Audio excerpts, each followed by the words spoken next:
Vamos abrir a Bíblia no Evangelho segundo escreveu Mateus, capítulo 4.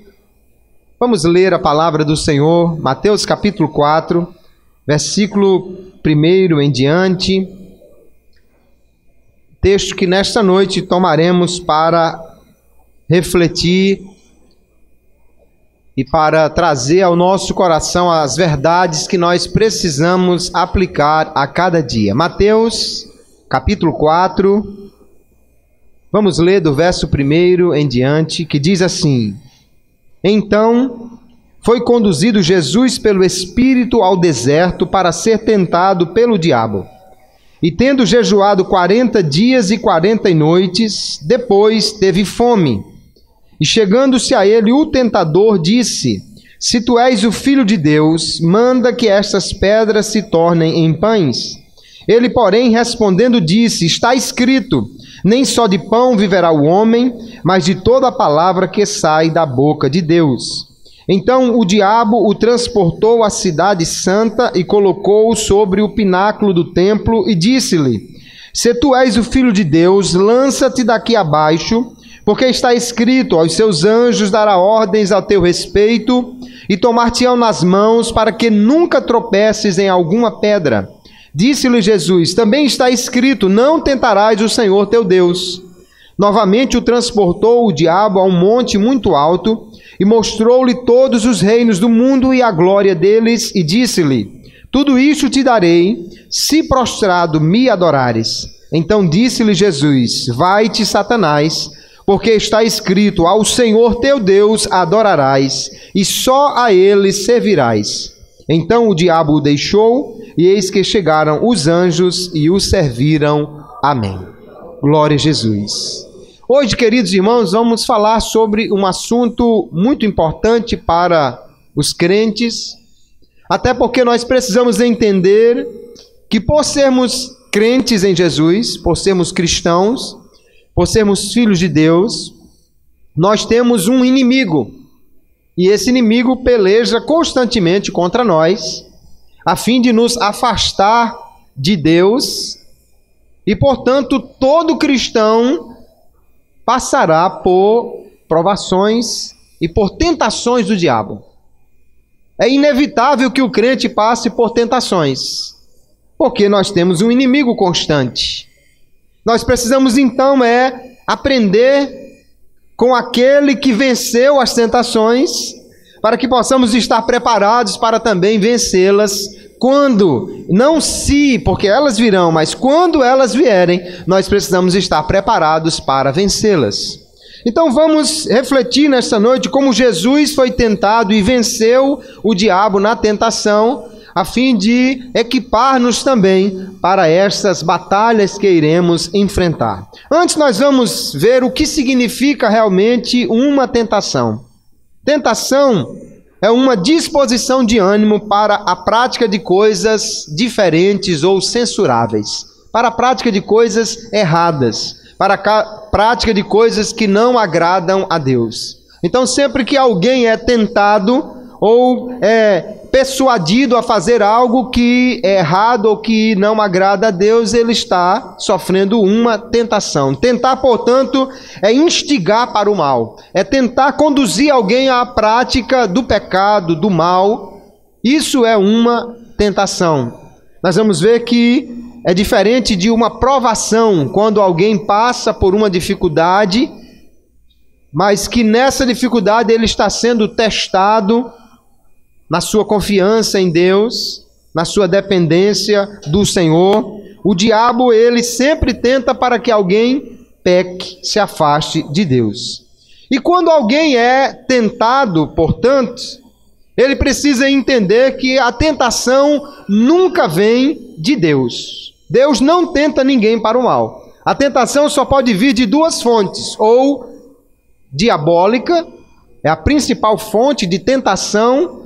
Aqui nós vemos que o texto diz claramente que Jesus foi levado para ser tentado pelo diabo. E no verso 3 diz: E chegando-se a ele o tentador, porque é isso que o diabo é, ele é o tentador por natureza, ele é aquele que sempre tenta as pessoas para se afastar de Deus. Portanto, ele é a fonte primária da tentação, mas ele também usa os homens. E às vezes alguém instigado pelo diabo ou conduzido por sua própria natureza pecaminosa tenta também levar alguém à prática do pecado. Mas Deus não tenta ninguém para o mal. Tiago, escrevendo sobre o assunto no capítulo 1 da sua epístola, ele diz: ninguém, sendo tentado, diga, de Deus sou tentado, porque Deus não pode ser tentado pelo mal e a ninguém tenta. Mas cada um é tentado quando atraído e engodado pela sua própria concupiscência. E aqui nós vamos ver que a tentação, ela existe e muitas vezes surte efeito, porque o homem tem um ponto fraco, que é a sua própria natureza inclinada para o pecado.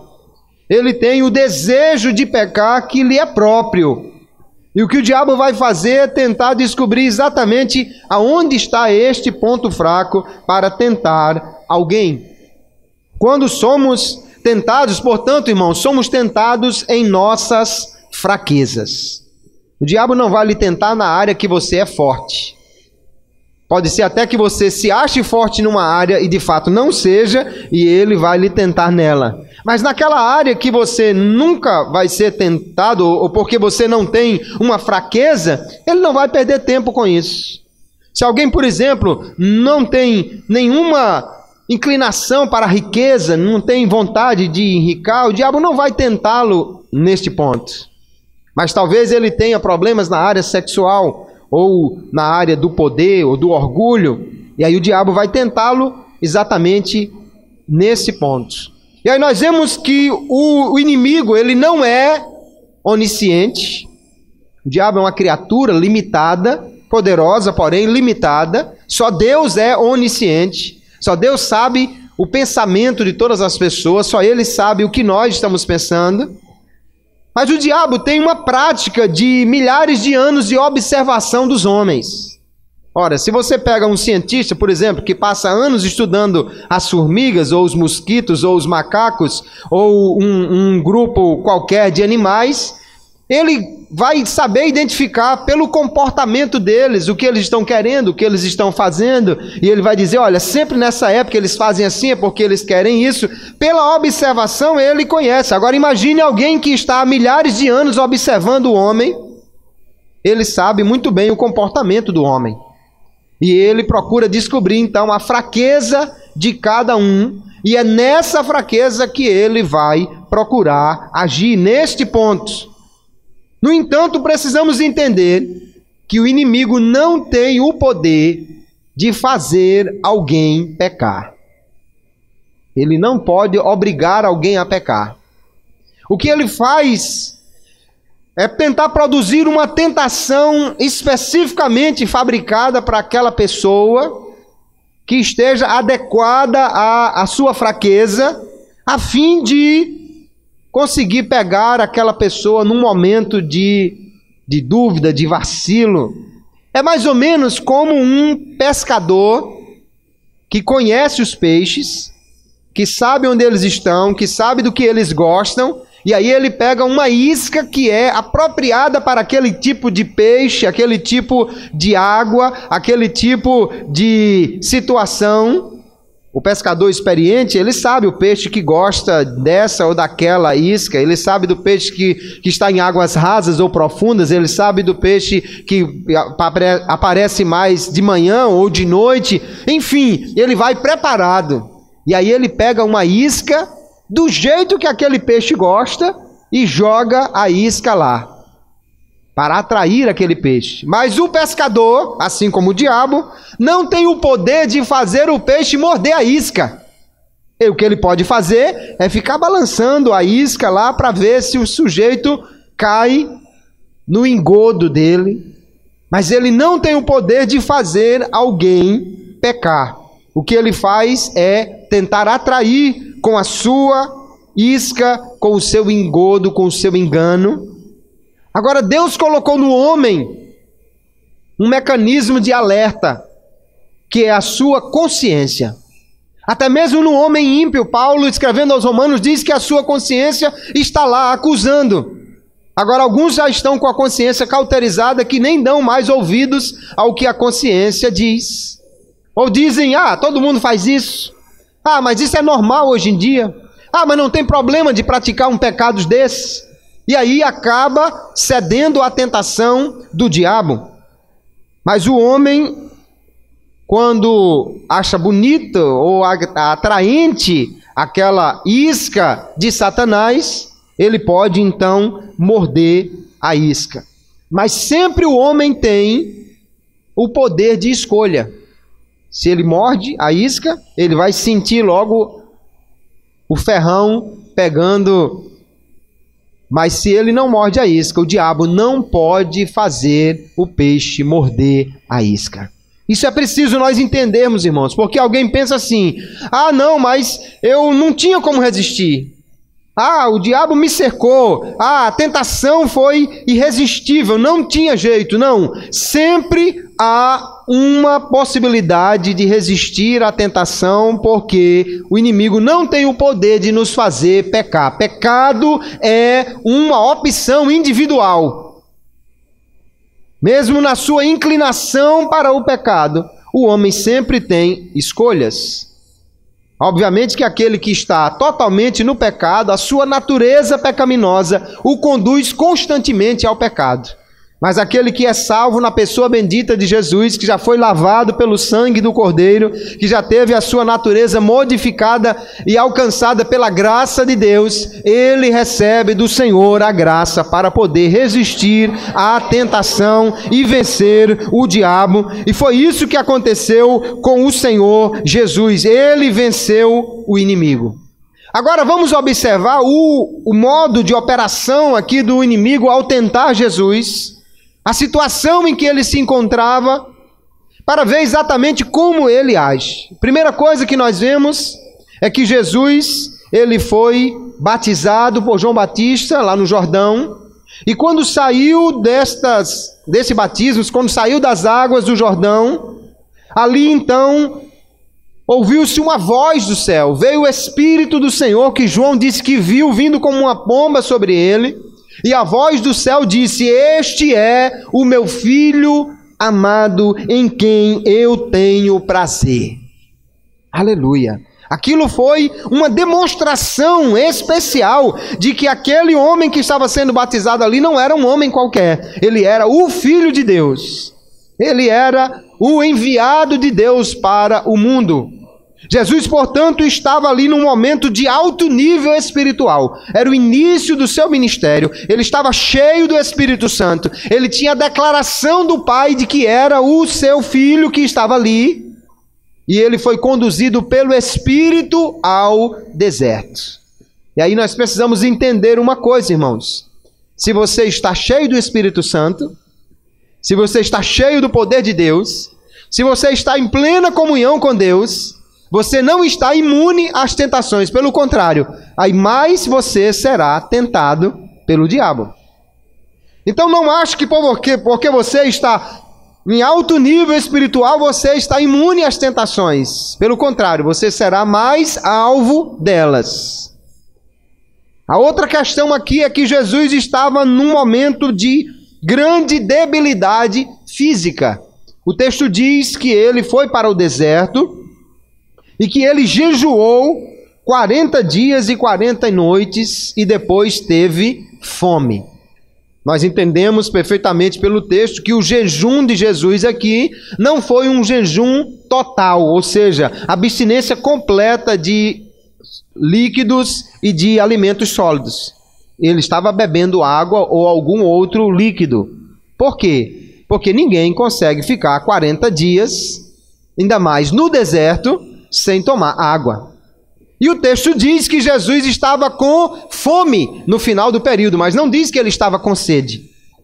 E vamos combinar uma coisa: a tentação da sede, a pressão da sede é maior do que a pressão da fome. Se você está com fome, mas você ainda aguenta um pouquinho. Por quê? Porque o seu organismo tem reserva, né? Alguns têm reserva para muitos dias, outros têm poucas reservas, mas você tem reserva, né? de energia, seu organismo passa a utilizar a reserva que tem, mas nós não temos reserva de água. Ninguém tem reserva de água. Então, quando ela acaba, o sinal vermelho acende, e aí é muito mais difícil. Jesus, portanto, teve o abastecimento de água durante esse período. Ele bebeu ou água pura ou algum suco, mas ele não tinha aqui um jejum total. No entanto, ele não comeu. Ele estava com muita fome. Talvez aqui alguém já tenha passado assim 4 horas sem comer e já ficou com fome, né? Outros, talvez, quem sabe, numa ocasião que fez um tratamento, uma cirurgia, alguma coisa, passou aí 24 horas sem comer. Aí já estava comendo até o jornal que botasse na frente.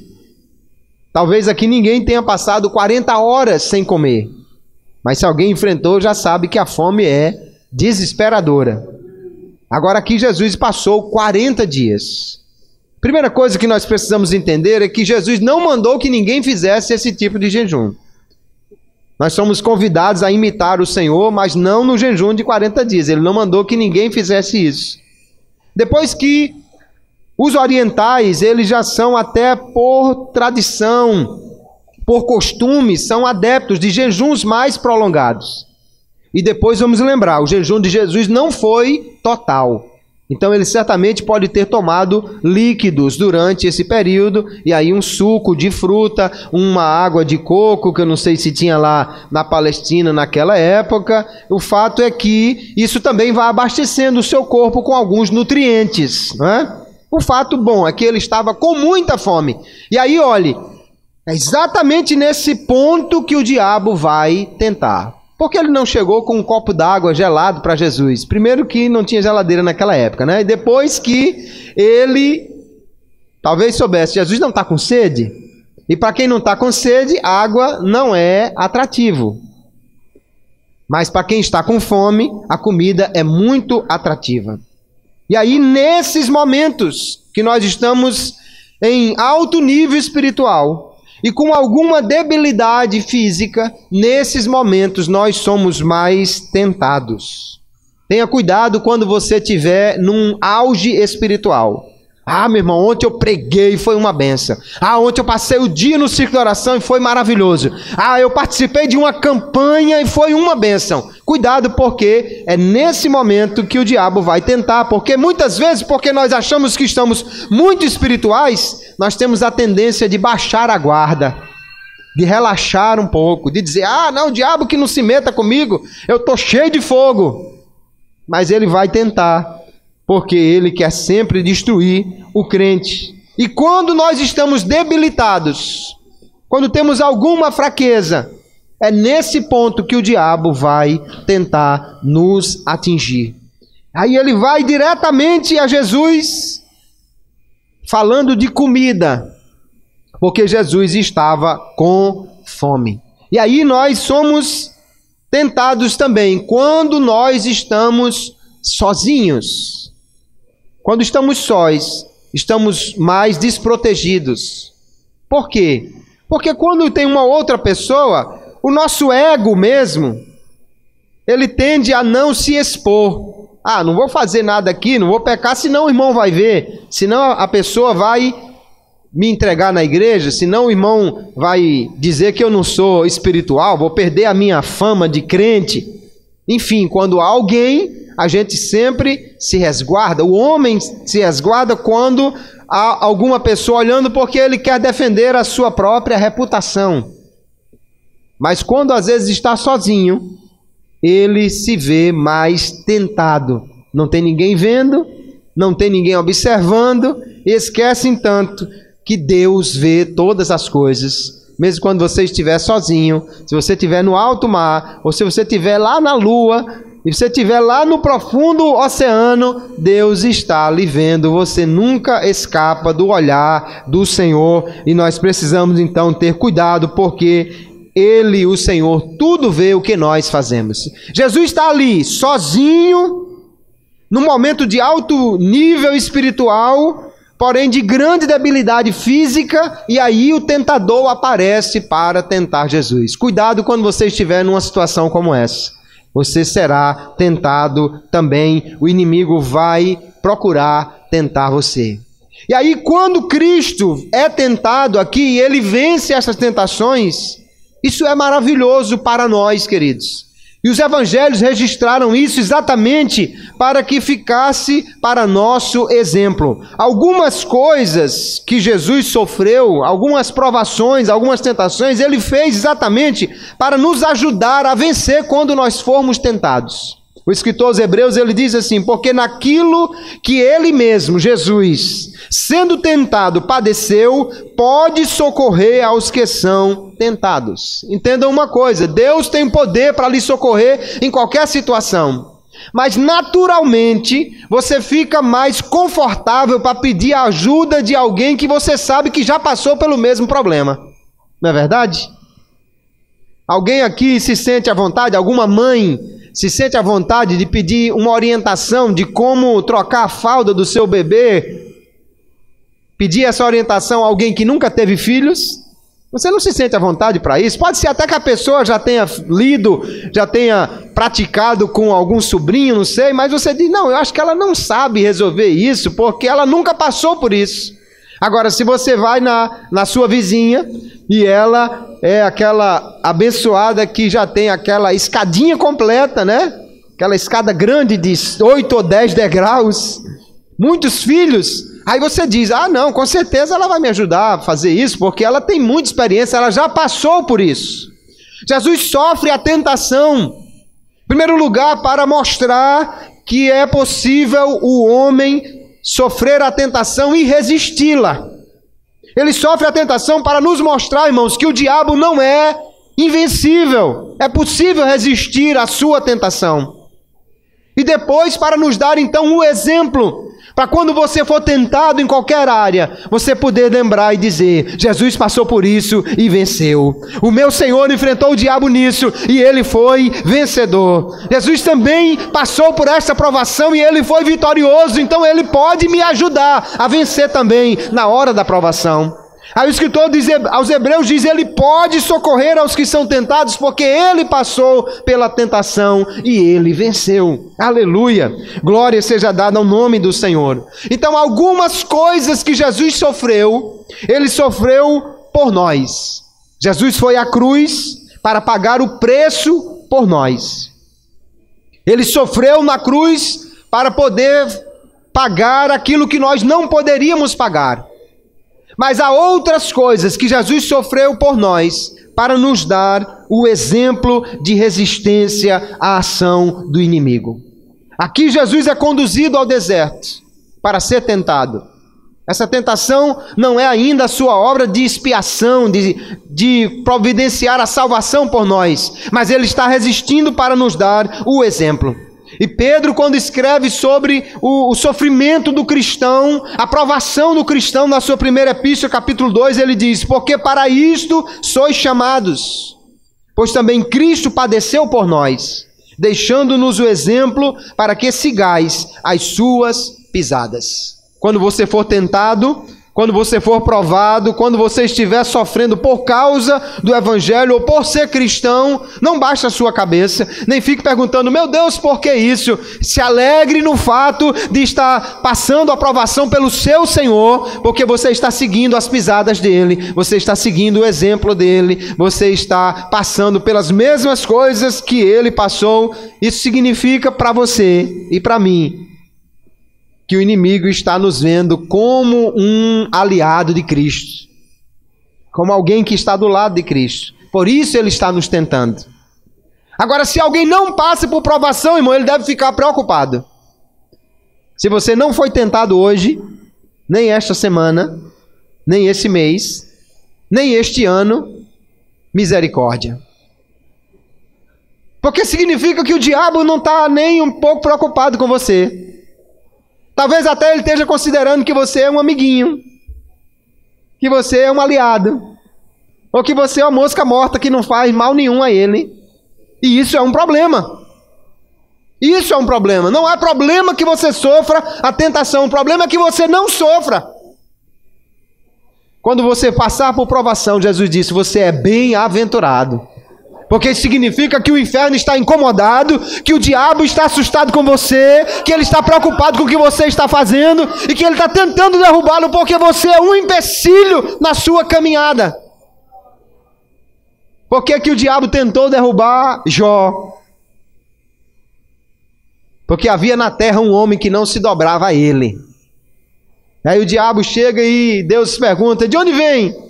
De rodear a terra, de passear por ela. Como que dissesse, ali é terreno meu, eu faço o que quero, eu tenho livre oportunidades e todo mundo faz o que eu quero ali.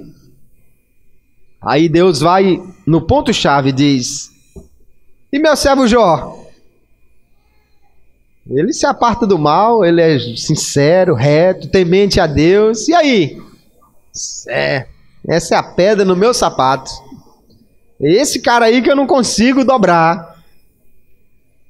E aí, irmãos, isto é uma bênção para o crente. Eu sei que é difícil ouvir, mas é uma bênção ser tentado? Sim, nesse aspecto é uma bênção. Significa que você está incomodando o inimigo, significa que ele está querendo tirar você do caminho, porque você está perturbando a vida dele. Preocupe-se se você não estiver sendo tentado. Todos os santos do Antigo Testamento foram tentados. Todos os homens de Deus que andaram em santidade foram tentados. E eles são também um exemplo para nós. Tiago diz no capítulo 5, meus irmãos, tomai por exemplo de aflição e paciência os profetas que falaram em nome do Senhor. Eles sofreram. E se você abre a Bíblia lá, na chamada galeria dos heróis da fé, lá na Epístola aos Hebreus, você vai ver homens que sofreram, mas diz o texto, eles não eram dignos, o mundo não era digno deles, porque eles estavam pela fé ligados a Jesus. Aleluia. Nós vamos ver então as tentações que Jesus venceu e ver como de alguma maneira todos nós vamos passar por esse tipo de tentação na vida, para que nós possamos estar preparados, equipados, para também vencer estas tentações quando passarmos por elas. A primeira ocasião aqui diz o texto que o tentador chegou a Jesus, e observe que há poucos versículos antes na narrativa de Mateus, o Pai, Deus, fala do céu e diz assim, este é o meu filho. Deus declarou que Jesus era o seu filho, deu pública demonstração, público testemunho disso. Aí Jesus vai para o deserto, passa 40 dias lá. Depois de 40 dias, porque ele está com fome, porque ele está debilitado, o diabo lhe aparece e diz assim, se tu és o Filho de Deus. Ora, 40 dias atrás, Deus próprio havia dito isso, mas ele diz, se tu és o Filho de Deus, manda que essas pedras se tornem em pães. E aí nós vemos que a primeira tentação que Jesus sofreu é a tentação onde o diabo lhe dizia, faça você mesmo. Resolva você mesmo o seu problema. Porque parece que seu pai não está cuidando direito de você. Você é filho de Deus? E ele lhe deixou 40 dias com fome? Que pai é esse? Você é mesmo filho de Deus? E ele lhe deixou largado no deserto e não deu comida para você durante 40 dias? Então, já que seu pai não está resolvendo isso, faça você mesmo. Resolva você mesmo. Traga você mesmo a provisão que você precisa, supra as suas necessidades sem a ajuda de Deus. Era isso que o diabo estava dizendo. Ele não estava duvidando realmente se Jesus era filho de Deus, porque ele conhecia Jesus desde o céu. E ele certamente sabia muito bem do que o Pai havia dito lá no Jordão. Mas ele está tentando, irmãos, colocar a dúvida no coração do homem chamado Jesus. O diabo trabalha assim. Ele vai tentar colocar a semente da dúvida. O que ele vai tentar é tirar a nossa confiança em Deus. Ele tenta distorcer a palavra de Deus. Ele tenta colocar a dúvida, a semente da dúvida, que passa a ser discórdia, que passa a ser rebelião no coração do homem, para que ele não tenha a sua fé completa em Deus. Então ele aparece a Jesus e disse: você é filho de Deus? E ele lhe deixou 40 dias com fome? Realmente você é filho de Deus? Será que ele está cuidando de você? Já que você pode, então transforma essas pedras em pães e coma. Faça você mesmo, resolva. Você não tem condições? Resolva. Para que ficar esperando por Deus? Para que depender de Deus se você pode resolver? Resolva. É esta a tentação do diabo para Jesus. Mas aí vem a resposta do Senhor. Aleluia. O inimigo aqui, em vez de aquele ataque direto, de dizer, você não é filho de Deus, ele tenta colocar a dúvida no coração de Jesus. Ele tenta plantar ali uma semente para que o Senhor não confie em Deus, o seu Pai. Certamente não daria certo, de forma nenhuma. E Jesus responde, então, citando a palavra de Deus. Jesus está citando o texto de Deuteronômio, capítulo 8, e ele diz, está escrito, nem só de pão viverá o homem, mas de toda a palavra que sai da boca de Deus. Aleluia. Jesus mostra a sua confiança então na palavra de Deus, e ele diz, olha, se o Pai disse que eu sou filho, se o Pai disse que cuida dos seus filhos, ele está cuidando de mim. Aleluia. Eu posso estar com fome, mas Deus está cuidando de mim. Eu posso estar com uma dificuldade, mas o Senhor tem um propósito nisso. Eu posso estar passando por essa provação, mas Deus está olhando para mim e Ele está cuidando da minha vida, Satanás. Aleluia. Jesus diz, olha, nem só de pão viverá o homem. O pão pode sustentar o homem, sim. Mas mais do que o sustento do pão, Jesus disse, eu posso confiar no sustento das promessas de Deus. A palavra de Deus é suficiente para me sustentar. Eu posso confiar nessa palavra do Senhor. A sua palavra é fiel e não falha.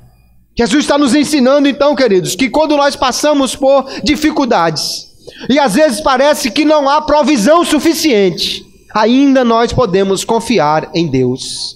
Podemos dizer como disse o profeta, ainda que a figueira não floresça, ainda que não haja fruto na videira, ainda que a oliveira minta no seu fruto, ainda que não haja vacas no curral, ainda que as ovelhas sejam arrebatadas do rebanho, todavia eu me alegrarei no Senhor. Aleluia, eu me alegrarei no Deus da minha salvação. Ele é o meu Deus e Ele tem cuidado de mim, Ele tem provisão, tem salvação para a minha vida. Jesus está dizendo, não é o fato de não ter o pão aqui que vai me fazer desconfiar do cuidado do meu Pai por mim. Aleluia. Porque lá no texto de Deuteronômio o Senhor diz, Deus, Israel, te levou ao deserto como um pai que castiga o seu filho, para saber o que havia no teu coração, se tu cumpririas ou não com os seus mandamentos, para te provar, e para que você soubesse que nem só de pão viverá o homem, mas de toda a palavra que sai da boca de Deus viverá o homem. Aleluia. Jesus venceu essa primeira tentação, mostrando a sua confiança em Deus e na sua palavra. Quando o inimigo quiser dizer a você que Deus não cuida de você, que Ele não tem provisão suficiente para você, faça como Jesus. Confie nas promessas do Senhor, confie na palavra do Senhor e mantenha firme a sua fé nele. Aí o diabo não ficou nem um pouco satisfeito, porque Jesus facilmente o venceu nessa primeira tentação, e diz o texto então que ele transportou o Senhor à cidade santa. A cidade santa obviamente aqui é uma referência a Jerusalém, onde estava o templo do Senhor. E o templo nessa época é o templo de Herodes. O primeiro templo foi construído por Salomão e era extraordinário, mas ele foi destruído na época do cativeiro babilônico. Aí no retorno, Zorobabel, juntamente com Esdras, reergueram o templo, porém ele era muito mais simples do que o primeiro templo, Mas Deus já avisou por meio do seu profeta, dizendo: a glória da segunda casa será maior do que a primeira. Isso não é, como alguém quer às vezes colocar, não é uma promessa de Deus que a sua segunda situação vai ser sempre melhor do que a primeira. Não. O que ele está dizendo é que o segundo templo, muito menor em esplendor e glória, teria uma glória muito maior. Por quê? Porque a ele viria o Senhor Jesus. O Senhor Jesus andaria naquele segundo templo, que depois foi reformado por Herodes e estava agora muito bonito, uma grande construção. E de fato Jesus está lá naquele templo algumas vezes. Mas nessa ocasião diz que o diabo transportou Jesus até o templo e o colocou lá na parte mais alta, chamado pináculo do templo. Se você acompanhou a construção do templo agora na lição da escola dominical, você sabe que haviam colunas muito altas. E no período de Herodes eram elas maiores ainda. E o templo ele fica num elevado. Logo após o templo fica o ribeiro de Cedron. E aí do alto do templo até o fundo do vale de Cedron tem uma altura de mais ou menos 150 metros. Uma altura aí bem razoável, né? Equivalente aí a um prédio de 50 andares. E aí o diabo põe Jesus lá em cima e diz assim: pule, se tu és o Filho de Deus. Porque está escrito. Eu acho impressionante como o diabo sabe a Bíblia decorada melhor do que muito crente, né? Só faltou a referência. Está escrito: aos seus anjos dará ordens a seu respeito, a teu respeito, tomar-te-ão nas mãos para que nunca tropeces em alguma pedra. E aí vem a segunda tentação do diabo, que ele queria dizer: atraia a glória para você, chame a atenção para você. Porque ele está colocando Jesus lá em cima e está dizendo: pule, porque Deus vai mandar os seus anjos e eles vão lhe segurar. Ora, a profecia de Malaquias, no capítulo 3, Malaquias é o último escritor do Antigo Testamento, ele diz assim: eu enviarei o meu anjo diante da minha face, e então virá o Senhor ao seu templo. Havia a promessa então que Deus viria ao templo. Você quer uma prova mais chamativa, mais espetacular de que Deus havia chegado ao templo do que um homem pular e os anjos aparecerem e colocar ele suavemente no chão na frente de todo mundo? Ah, isso seria fantástico. Todo mundo ia dizer: aí está o Messias, aí está o Cristo. Deus chegou ao templo, a profecia de Malaquias se cumpriu. Seria algo espetacular.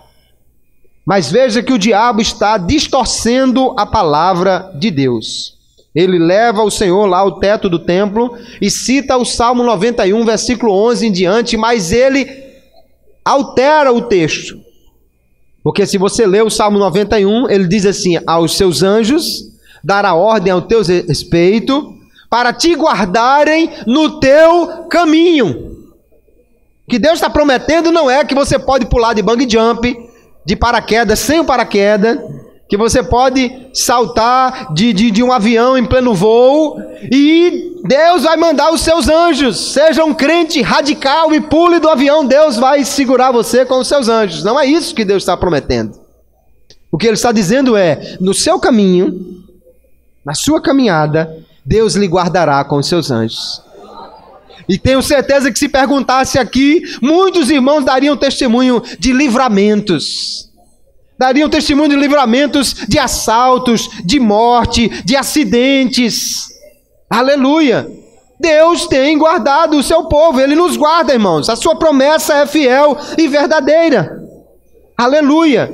E quantas vezes somos livrados sem nem nos apercebermos?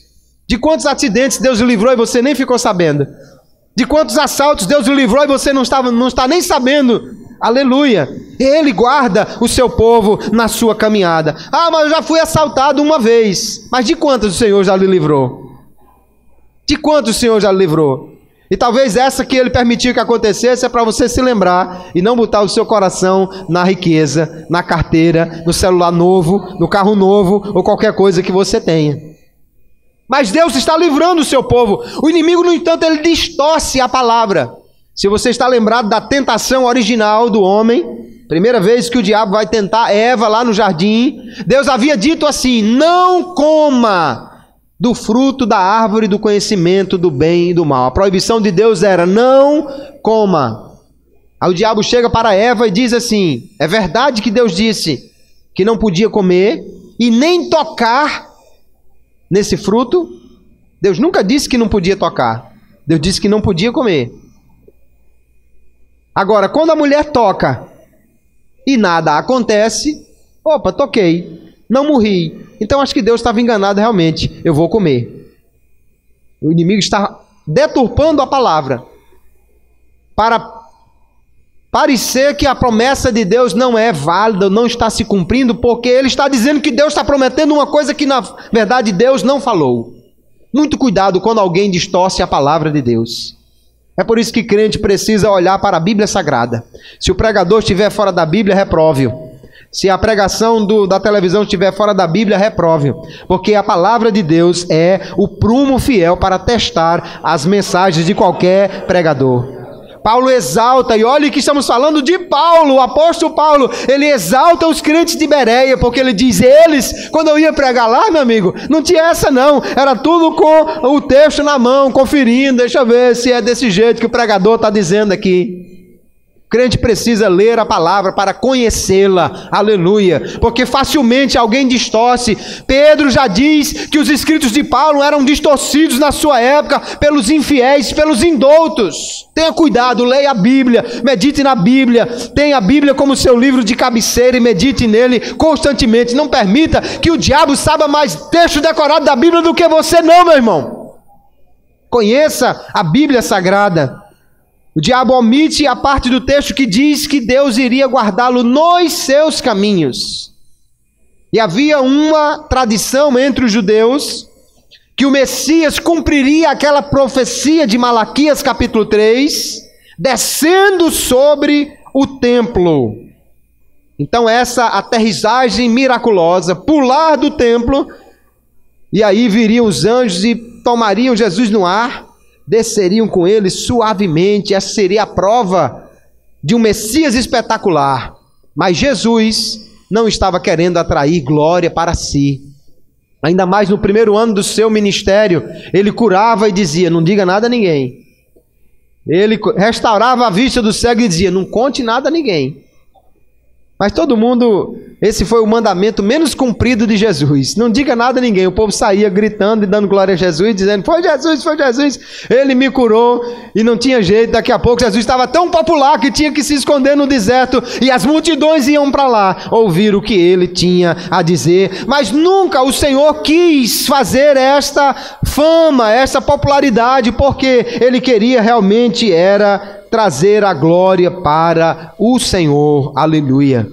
E aí quando o diabo diz: vai Jesus, pula daí, desça lá embaixo de uma forma espetacular, Jesus cita também a palavra de Deus, e ele diz: também está escrito, não tentarás o Senhor teu Deus. Quando tentamos a Deus? Quando nós queremos forçá-lo a fazer o que ele não quer.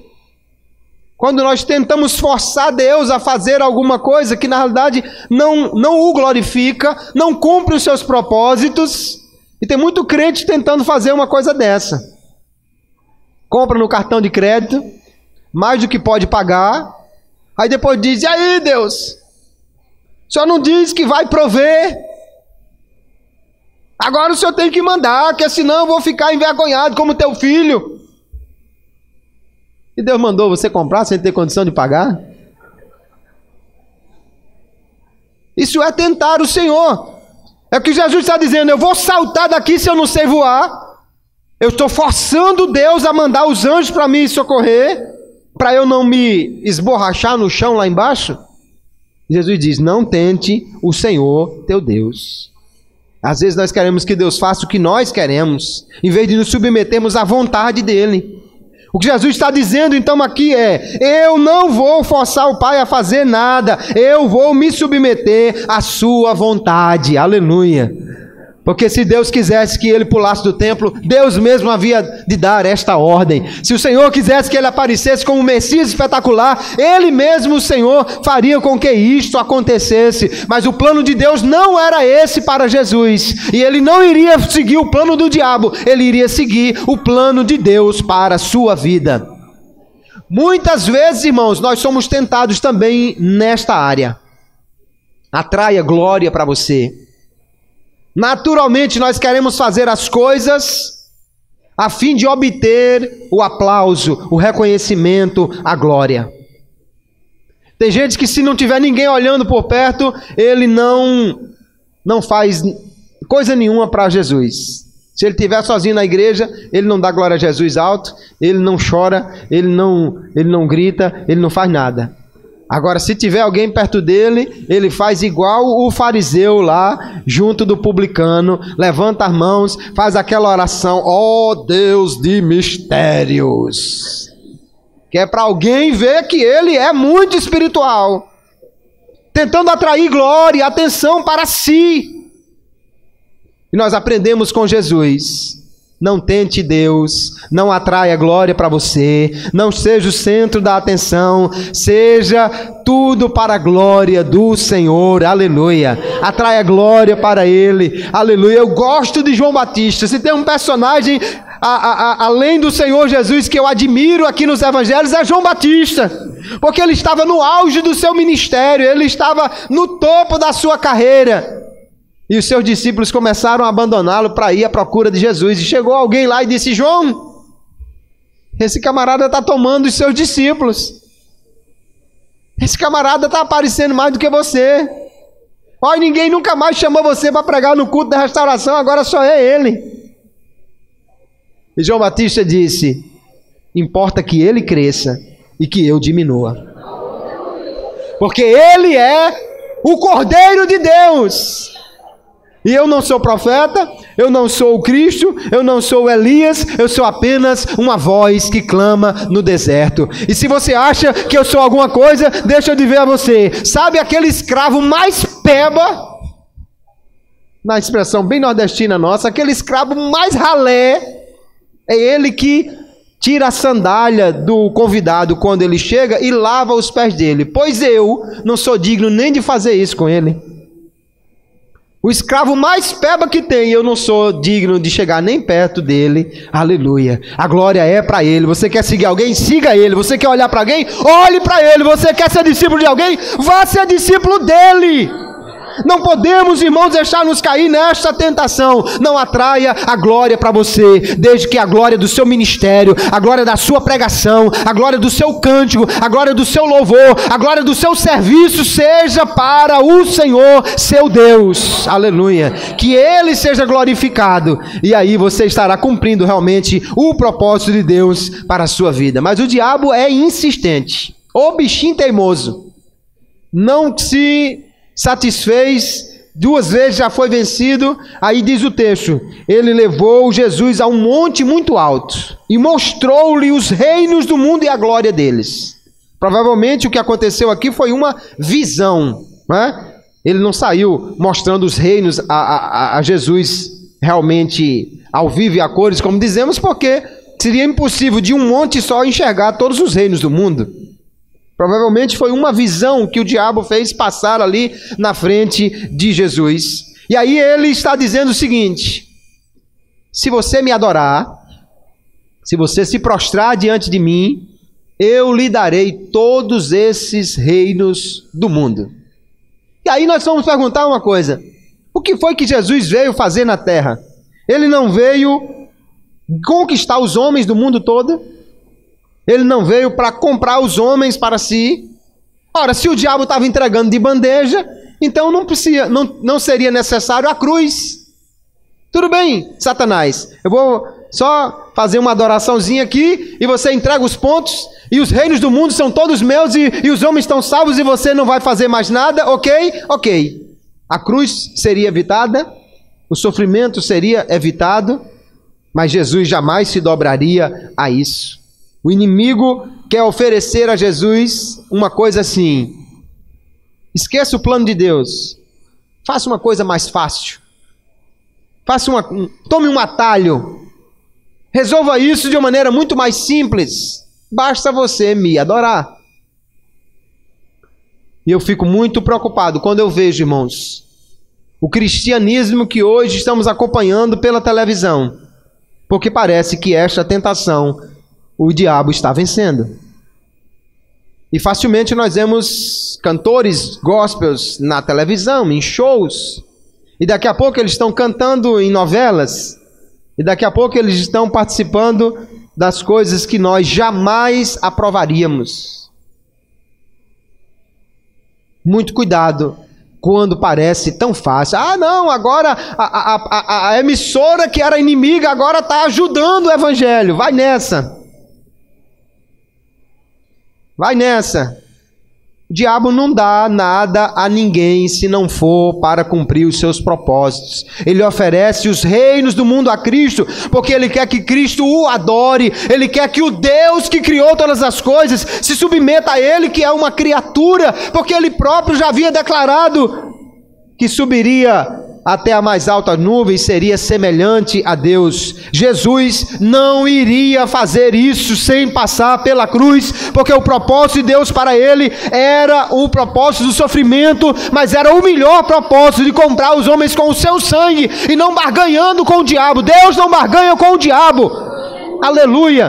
Ele cumpre o seu propósito, ainda que pareça o caminho mais difícil. O caminho de Deus sempre é o caminho melhor. Em vez de se submeter ao diabo, Jesus se submete ao Pai, a Deus, e disse: vai-te embora, Satanás, porque está escrito: ao Senhor teu Deus adorarás, e só a Ele servirás. O único que é digno de glória, de adoração, é Deus, é o Senhor. Aleluia. Porque Ele é o único que criou todas as coisas, é o único que é digno, portanto, de ser adorado por todos. E aí Jesus venceu a terceira tentação. Aí já estava o placar estendido demais, 3-0, o diabo disse: está perdido, vamos embora, não tem jeito, o campeonato já foi embora, 3-0, está perdido o negócio. Jesus venceu aquela tentação para nos dar o exemplo de como podemos vencer por ele.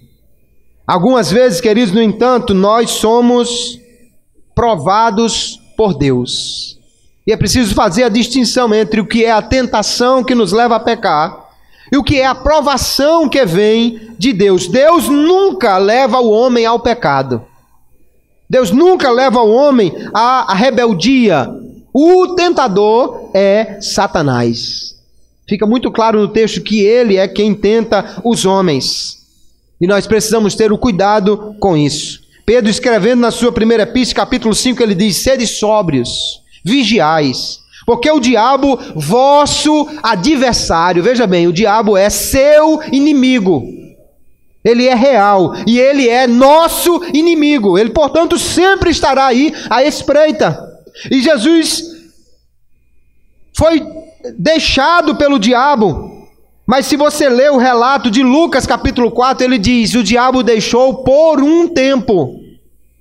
Outras vezes ele voltou para perturbar Jesus. Nós nunca vamos nos ver livres de tentação, irmãos, porque ele é nosso inimigo. Um dia eu estava escutando a rádio e alguém telefonou para lá, parece que era um novo convertido, e perguntou: o que eu faço para me livrar das tentações? E o apresentador lá disse: faça um jejum de 3 dias e você vai ficar livre delas.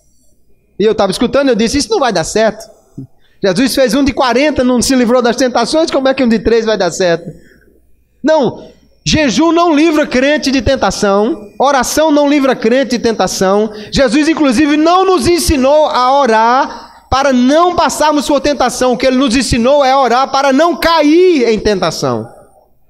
Não tem como você evitar de ser tentado, irmão, porque o diabo é nosso inimigo. E aí o apóstolo Pedro diz: ele anda em derredor, bramando como um leão, buscando a quem possa tragar. Veja só que não diz que ele é um leão, diz que ele ruge como A obra do diabo é a obra de engano. Ele tenta parecer maior do que é, mais forte do que é, mais poderoso do que é. Às vezes é um gatinho, mas ruge como um leão para que você fique assustado e pense que ele realmente pode lhe derrotar. E ele diz, o apóstolo aqui, resisti a ele, firmes na fé, sabendo que as mesmas aflições se cumprem entre os vossos irmãos no mundo. Não é só você que é tentado, não. É todo crente fiel e verdadeiro que é tentado. Mas nós, irmãos, somos tentados e às vezes o diabo vai ter um ajudante dentro de nós, que é a nossa própria natureza carnal. Quando nós olhamos o que Tiago diz, ele diz, quando é tentado, cada um é atraído pela sua própria concupiscência. Há um desejo de pecar dentro do homem. E mesmo o homem regenerado ainda tem que lutar contra a carne. Portanto, nunca baixe a guarda. Nunca ache porque você já venceu uma tentação, você não pode cair na próxima. Temos que ter sempre o cuidado, porque o inimigo está sempre procurando nos derrotar. Agora, quando nós somos provados por Deus, aí nós temos que nos alegrar nisso. Diz aqui o texto de Tiago: tende grande gozo quando cairdes em várias tentações. Na realidade, a melhor tradução aqui seria provações. Porque a prova da vossa fé opera a paciência, a perseverança. Tenha, porém, a paciência, a sua obra perfeita, para que sejais perfeitos e completos, sem faltar em coisa alguma. Quando Deus nos prova, é porque Ele quer nos aperfeiçoar. Quando Satanás nos tenta, é porque Ele quer nos derrubar. Quando Deus nos prova, é porque Ele quer que nós sejamos aprovados. Quando Satanás nos tenta, Ele quer que nós sejamos reprovados. Mas quando o Senhor está nos fazendo passar por provações, é para nós sermos aperfeiçoados por Ele. Paulo reconhece que há um espinho na carne, e que esse espinho é um mensageiro de Satanás, mas que esse mensageiro de Satanás é permitido por Deus, para que ele possa ser aperfeiçoado, para que ele não se orgulhe por causa das revelações que ele recebeu. E ele diz, para que não me exaltasse pelas excelências das revelações, foi-me dado um espinho na carne, a saber, um mensageiro de Satanás, para me esbofetear, a fim de me não exaltar. O que o diabo queria era que Paulo se exaltasse, porque se Paulo se tornasse orgulhoso, ele iria cair. A Bíblia diz que a soberba precede a queda. Mas Deus permitiu um mensageiro de Satanás, a fim de que Paulo não se exaltasse. Veja, propósitos completamente diferentes. O propósito do diabo era derrubar Paulo. O propósito de Deus era aperfeiçoá-lo. E isso é a aprovação. Quando Deus testa a fé de uma pessoa, Ele está então trabalhando para aprovar esse crente. O diabo quer nos derrubar. Deus quer nos aperfeiçoar por meio da aprovação. Quando nós olhamos como Jesus venceu as tentações, queridos, percebemos então que temos armas para vencer a tentação. A primeira delas é a palavra de Deus. Apocalipse 12:11 diz, eles o venceram pelo sangue do Cordeiro e pela palavra do seu testemunho, e não amaram as suas vidas até a morte. Jesus usa a palavra como arma contra Satanás. Agora, para vencer com a Bíblia Sagrada, queridos, o importante não é saber a Bíblia. Saber o versículo de cor salteado até o diabo sabe. Para vencer com a palavra, você precisa viver a palavra, aplicar a palavra à sua vida.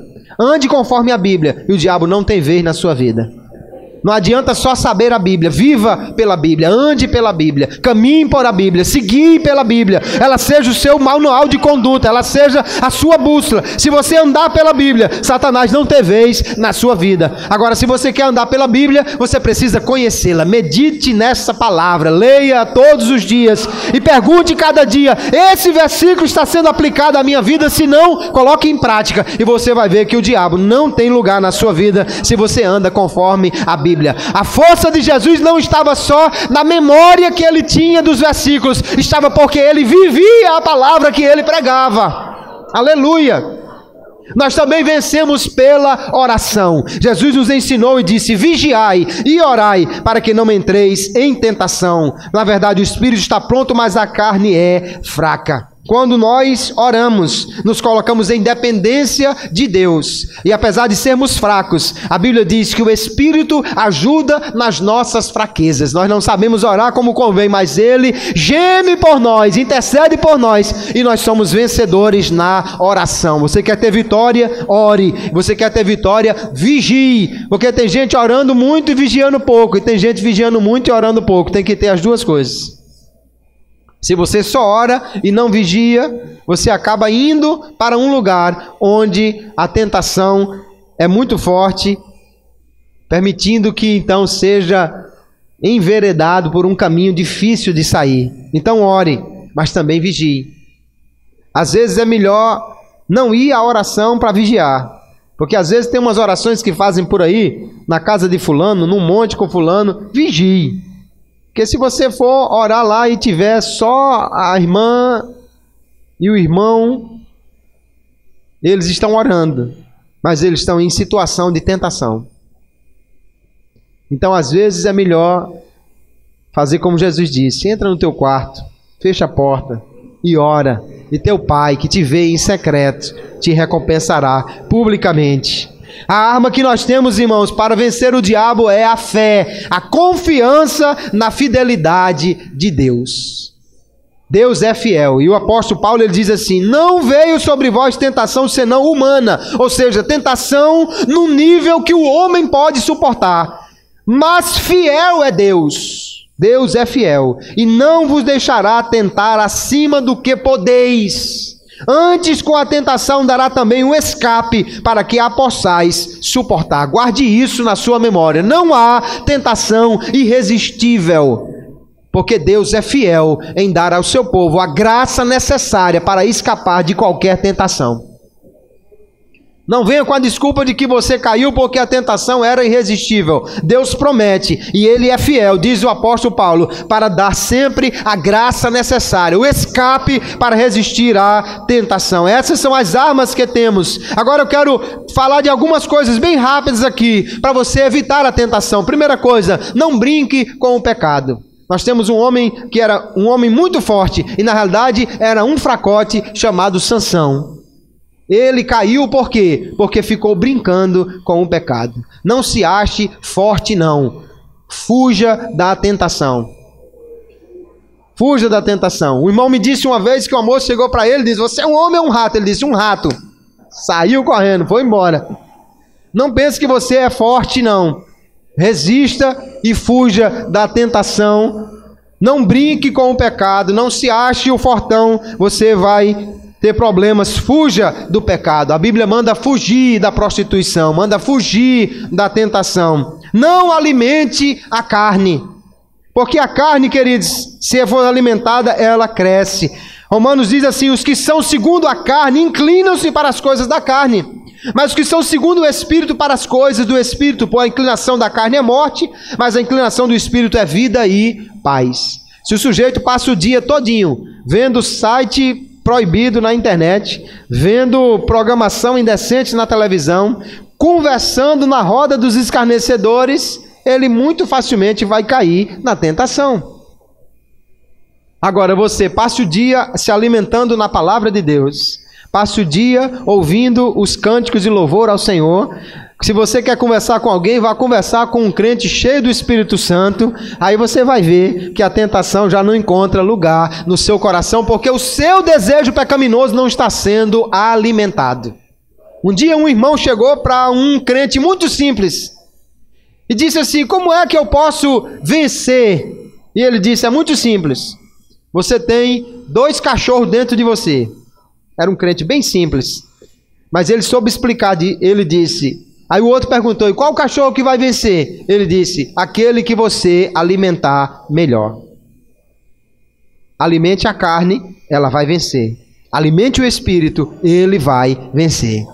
Por isso, o Paulo escrevendo aos Efésios, ele diz: andai em espírito e não cumprireis os desejos da carne. Aleluia. Alimente o seu espírito na palavra, na oração, na conversa com os santos, na caminhada, aleluia, ouvindo os hinos, lendo a palavra, vendo mensagens. Se você quer ver alguma coisa boa no YouTube, vá ver os vídeos do Culto e Doutrina. É uma maravilha, não é? E você vai poder edificar a sua vida. Não alimente a carne, alimente o seu espírito. Evite ficar sozinho em situações de tentação. Davi estava sozinho e a mulher estava lá tomando banho, né? Que mulher complicada, né? Tomar banho e o rei lá na sacada e parece que ela não está nem aí. Que Davi devia ter feito, ter pego o cavalo e ter saído correndo para a guerra. Chega a guerra, pelo amor de Deus, que eu quero ficar em paz. Em vez disso, ele continuou ali sozinho e olhando a mulher do vizinho. E você sabe no que isso terminou. Se você está sozinho e numa situação em que parece que a tentação está querendo lhe dominar, procure a companhia de alguém. Não fique sozinho em casa na internet até não sei que hora não. Vá conversar com o irmão, venha para o ciclo de oração, venha para o culto. Fuja dessa situação potencial de cair em tentação. A última coisa que eu quero lhe dizer sobre a tentação, alguns mitos que alguém tenta pregar. Primeira coisa, alguém diz assim: não, pecar só uma vezinha não tem problema não. Não, tem problema sim. A Bíblia diz que nós devemos viver sem pecar. João escreve dizendo: meus filhinhos, essas coisas vos escrevo para que não pequeis. A meta de Deus é 0 dia de pecado. Você sabe que nas construtoras coloca lá uma placa dizendo: estamos há tantos dias sem acidente. O ideal é: estamos há milhares de dias sem acidentes. Não temos nenhum acidente. Deveria também ter uma placa em cada crente dizendo: estou há tantos dias sem pecar. Porque o propósito de Deus é que não pequemos. Mas somos fracos. No entanto, ele diz: se pecar, temos um advogado para com o Pai, Jesus Cristo, o justo. Então, se você pecou, não ache que se acabou tudo. Ah, meu irmão, pequei, pronto, agora acabou-se. Não, tem um jeito sim. O mesmo João diz mais adiante: se confessarmos os nossos pecados, Ele é fiel e justo para nos perdoar os pecados e nos purificar de toda injustiça. Então não pense que, não, pecar só uma vezinha não tem problema. Tem problema sim. Ah, mas eu já pequei, e agora? Se arrependa e peça perdão. Tem uma solução quando você se volta para Jesus. Outra coisa, meu irmão, tentação não é pecado. Você estava lá e o diabo diz: vai, faz. Aí você não fez. Mas depois ele vai ficar lhe acusando, dizendo: você não fez, mas bem que você queria. Mas tentação não é pecado. Se você resistiu, se você fugiu, o diabo não tem de que lhe acusar. Jesus foi tentado, mas ele não cedeu. Então não se deixe envolver por essa conversa besta. O apóstolo Tiago diz: bem-aventurado o homem que suporta a provação, porque depois de aprovado receberá a coroa da vida que o Senhor prometeu aos que o amam. Se você foi tentado e você suportou, você está aprovado. Permaneça firme no Senhor e não se deixe levar por nenhuma desculpa dizendo: essa tentação irresistível. Nós já lemos 1 Coríntios 10 e 13. Com a tentação ele dará o escape. Então, queridos, Jesus nos ensinou a orar para não cair em tentação. Não a orar para não passar por tentação, porque todos nós poderemos e vamos ser tentados. Ele nos ensinou também a vigiarmos para não cair. E Ele também nos garante que o Senhor sempre nos dará a graça necessária para resistir à tentação. O segredo para isso é confiar na palavra do Senhor, é querer fazer aquilo que Ele honra, que Ele agrada, e é andar de conformidade com a sua vontade. Alguém um dia perguntou a Lutero: Lutero, como é que você faz para não cair em tentação? E ele disse assim: bem, quando o diabo vem bater a minha porta e pergunta quem vive aqui, ele disse: o querido Senhor Jesus vai até a porta e diz: Lutero costumava viver aqui, mas ele saiu, agora quem vive aqui sou eu. Aleluia. Isso é exatamente o que nós devemos fazer. É deixar que quem mande no nosso coração seja Jesus. Aleluia. É deixar que quem controle a nossa vida seja Jesus. Quando perguntarem na porta do seu coração: quem manda aqui? Deixe Jesus ir até a porta e dizer: sou eu. Quem manda aqui sou eu. Quem dá as ordens aqui sou eu. Quem diz o que jeito que se faz aqui sou eu. Aleluia. Se for Jesus que manda no seu coração, você estará livre de cair na tentação. Que vamos então aprender com o Senhor Jesus a usar as armas que temos para viver livres do pecado. Resista à tentação. Deus vai lhe dar graça graça para isso. Que Deus nos abençoe, nos ajude, que possamos cada dia estar orando, vigiando e perseverando na fé. Se você mantém-se firme na fé, o diabo fugirá de você ante a palavra de Deus, que ele aplique a sua palavra no nosso coração.